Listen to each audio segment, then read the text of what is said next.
Let me take you back to 1920s Germany, a time when the streets felt darker and there was an uneasy tension in the air. In the city of Hanover, no one knew that a true monster was hiding among them. This man, Friedrich Heinrich Karl Haarmann, better known as Fritz Haarmann, would later be called the Butcher of Hanover. He wasn't just a killer. He was known for cutting up at least 24 young men, treating their bodies like pieces of meat, and he would sell the meat, passing it off as pork to unsuspecting customers. His crimes were so cruel and shocking that his name still sends chills down the spine. But let's not jump ahead. Let's start at the beginning. Fritz Haarmann was not your average man. He wasn't the kind of person you'd cross the street to avoid, at least not at first glance. He had a peculiar charm, one that allowed him to blend seamlessly into society. Born in 1879, Fritz had a troubled childhood, plagued by strict parents and an inability to conform. His teachers called him lazy and difficult, traits that foreshadowed a life spiraling out of control. But wait, it gets worse. As a teenager, Fritz began exhibiting behavior that unsettled even those closest to him. He was sent to a mental institution in his early 20s after accusations of inappropriate behavior with children. And yet, shockingly, he managed to convince doctors he was cured and ready to re-enter society. If only they'd known. By the time the 1920s rolled around, Fritz had carved out a niche for himself as a petty criminal. He dealt in stolen goods and worked as a police informant. Yes, you heard that right, a police informant. Imagine the irony. A man who would later become one of Germany's most feared serial killers was on friendly terms with law enforcement. But this wasn't your typical Jekyll and Hyde story. Fritz had a strategy, and he played it flawlessly. He used his connections with the police to stay one step ahead of suspicion. Nobody suspected that this seemingly harmless man with a penchant for snitching on others was hiding the darkest of secrets. Now, this is where the story takes a terrific turn. And trust me, it's not for the faint of heart. Fritz Haarmann didn't just kill his victims, he lured them into his twisted world. His targets? Mostly young men and boys, often homeless or runaways. Imagine, Fritz would roam Hanover's train stations, a seemingly friendly face offering a warm meal, a bed, and perhaps even a job. To these desperate souls, he must have seemed like a guardian angel. But once they stepped into his apartment, the nightmare began. Fritz was methodical. Reports say he would attack his victims while they were vulnerable, biting into their necks with such ferocity that he was likened to a vampire. But he didn't stop there. After murdering his victims, he dismembered their bodies, disposing of the remains in the nearby Lina River. The gruesome details don't end there. It's believed that Fritz would cut up his victims and sell their meat as cheap food to unsuspecting people during hard times. Yes, you heard that right.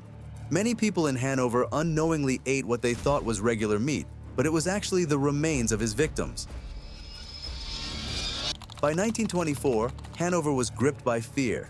Boys and young men were disappearing at an alarming rate, yet nobody connected the dots, at least, not initially. The police were baffled. Bodies weren't being found, just the occasional skull or bone fragment in the river. People whispered of a monster among them, but no one suspected Fritz Haarmann, the seemingly harmless informant who often helped the police solve petty crimes. The fear was at its peak. Parents kept their children indoors, and every shadow seemed sinister. Hanover was living in a state of collective dread, waiting for answers that seemed agonizingly out of reach. The walls began closing in on Fritz in mid-1924, when a fisherman discovered human remains in the Lane River. The authorities, now under immense pressure, launched a full-scale investigation. And then, a breakthrough. They found a pattern. Witnesses reported seeing many of the missing boys in the company of a man matching Fritz's description. The police began piecing together a chilling puzzle, and all the evidence pointed to one man, the man who had been hiding in plain sight all along. Fritz Haarmann was arrested in June 1924, and what followed shocked even the most hardened investigators. During questioning, Fritz admitted to killing 24 boys and young men, though the actual number is believed to be much higher. He described the murders in horrifying detail, showing no remorse for his actions. Imagine sitting across from a man who calmly recounts how he took lives as if he were discussing what he had for breakfast. This was Fritz Haarmann during his confession, disturbingly calm, almost proud. The officers listening were not prepared for the horrifying details he revealed, and many of them had to leave the room, unable to stomach the grotesque imagery his words painted. Fritz described his twisted method with chilling precision, his voice emotionless, as if he were reciting a mundane task. He explained how he would lure young boys and men to his apartment, often offering them food or shelter. Once they felt safe, he would strike.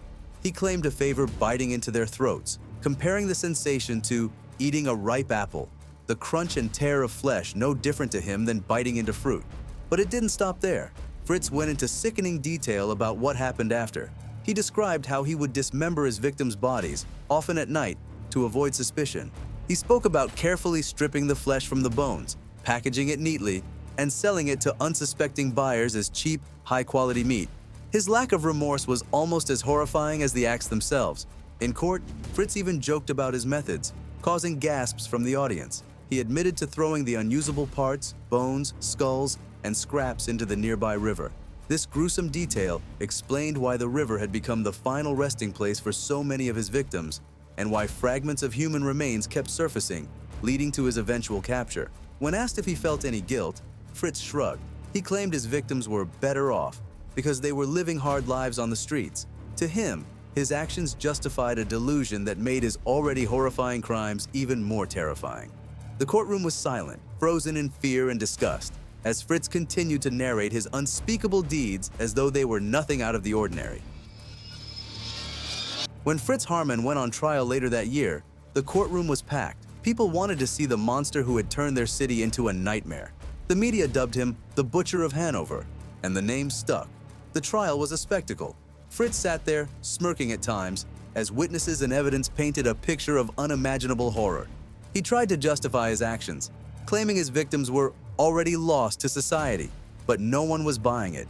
The verdict? Guilty on all counts. Fritz was sentenced to death by guillotine, a punishment that, to many, seemed too merciful for the atrocities he committed. On April 15, 1925, Fritz Haarmann met his end. The guillotine fell, and with it, the reign of the Butcher of Hanover came to a close. But his legacy of terror would linger, casting a long, dark shadow over Hanover and beyond. Even after Fritz's execution, the city struggled to move on. The sheer brutality of his crimes left a scar that time could not erase. Families of the victims were left to grapple with unimaginable grief, knowing their loved ones had fallen prey to a monster hiding in plain sight. And yet, Fritz Haarmann's story serves as a chilling reminder of how evil can often wear a mask of normalcy. He wasn't a shadowy figure lurking in alleyways. He was a man who smiled, laughed, and shook hands with the very people tasked with keeping the city safe. What makes this story so haunting is the question it leaves behind. How many more monsters like Fritz Haarmann are out there, blending into society, waiting for their moment to strike? It's a thought that keeps you looking over your shoulder, questioning the intentions of even the most ordinary faces. And the next time you hear about a case that seems too bizarre to be true, remember the Butcher of Hanover, because sometimes the truth is far more terrifying than fiction. So, what do you think drives someone to commit such unimaginable horrors? Pure evil, or something even darker hidden within the human mind? Let us know your thoughts in the comments below. And if you enjoy thrilling and spine-chilling stories like this one, make sure to subscribe to our channel and hit that notification bell so you never miss a tale that keeps you on the edge of your seat.